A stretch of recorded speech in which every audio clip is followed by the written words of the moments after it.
Bale ito kasi nag-stack up siya. Kung papansinin nyo, yan, ikikik ko siya. Ayan, sinasakayan ko na, wala pa rin.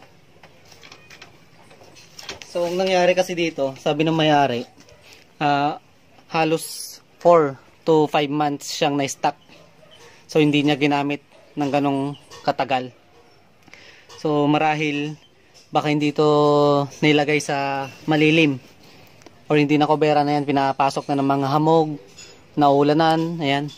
Kaya may tendency na talagang yung piston nito, yan, automatic ng kinakalawang yon. Siyempre yung mga magneto nito. Ayan, okay?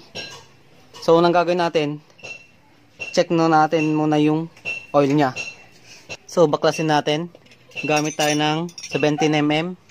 Okay? Tignan natin kung anong kakalabasan ng oil nito. So, pa-counterclockwise. Pahila. Ayan.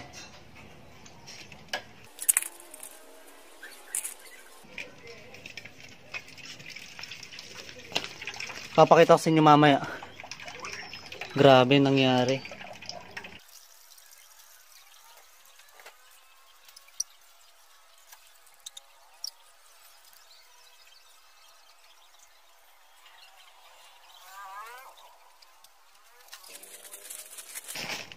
So yan, tapitan natin.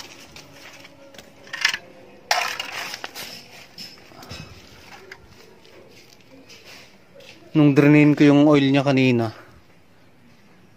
may halong tubig na kanina. Then kung mapapansin nyo, hindi na normal tong langis na to. Masyado na maitim. Tapos matubig kanina. Okay?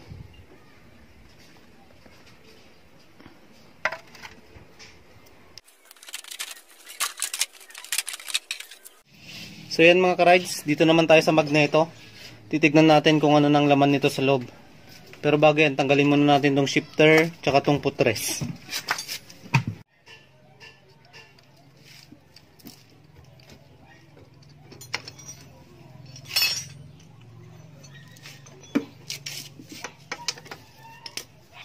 Meron boy, meron.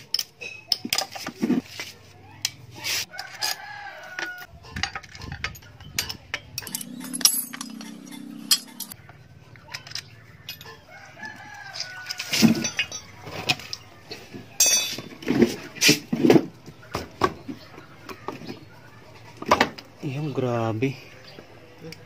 Papansin nyo mga ka-rides, oh. Wala, stuck up talaga.